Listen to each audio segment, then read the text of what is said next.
सुप्रभात। हिंदी की कक्षा में आपका स्वागत है। आज का जो हमारा उप विषय रहेगा वो रहेगा विशेषण। क्या होता है विशेषण? विशेषण होता है जो शब्द किसी संज्ञा या सर्वनाम, जैसे पेन है, पेन संज्ञा है, तो पेन है कैसा?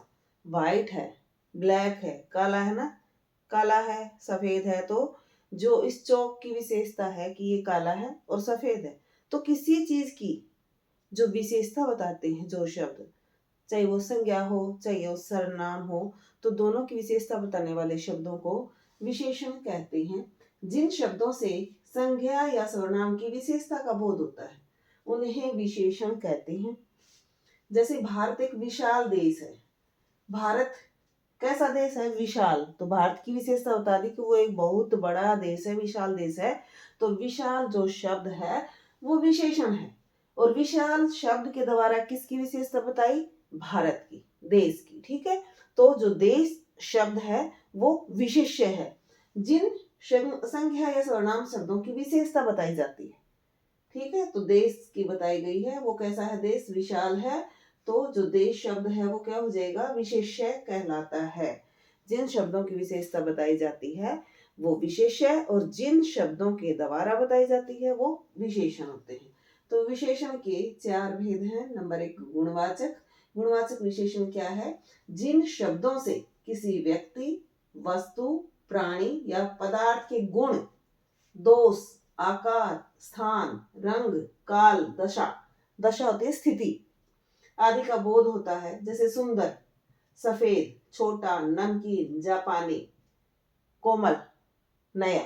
जो शब्द हैं, किसी भी शब्द के द्वारा, कोई भी शब्द है जिसके द्वारा संज्ञा और सर्वनाम के गुण, दोष, भाव, स्थिति, दशा का बोध होता है, वो गुणवाचक विशेषण होते हैं।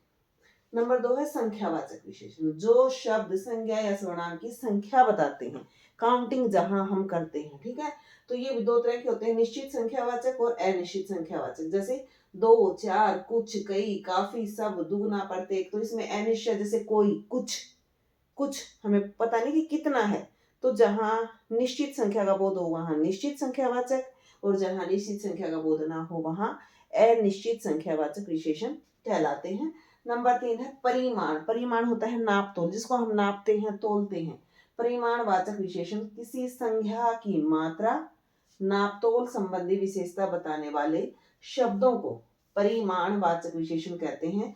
ये 2 तरह से होते हैं। एक निश्चित परिमाण वाचक, जैसे 500 ग्राम चीनी, 20 किलो गेहूं, 4 किलो अनाज, ठीक है।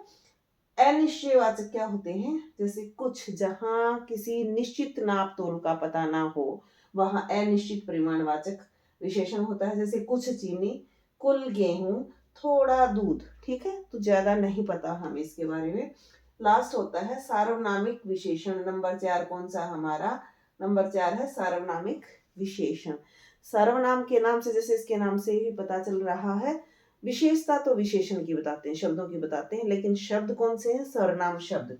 जो सर्वनाम शब्द संज्ञा से पहले लगकर, वैसे तो सर्वनाम शब्द संज्ञा के स्थान पर प्रयोग होते हैं, लेकिन जब कोई सर्वनाम शब्द संज्ञा से पहले लगकर उसकी विशेषता बताता है उसे हम सार्वनामिक विशेषण कहते हैं।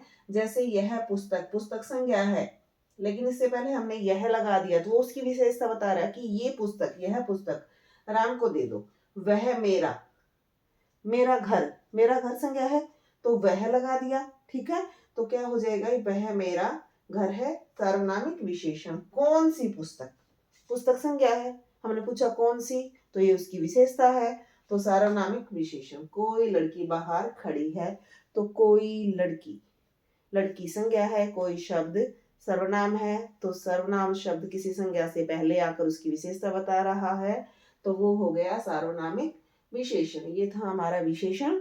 जो शब्द किसी संज्ञा सर्वनाम की विशेषता बताते हैं वो विशेषण होते हैं, और जिन शब्दों की, जिन संज्ञा या सर्वनाम शब्दों की विशेषता बताई जाती है वो विशेष्य होते हैं। धन्यवाद।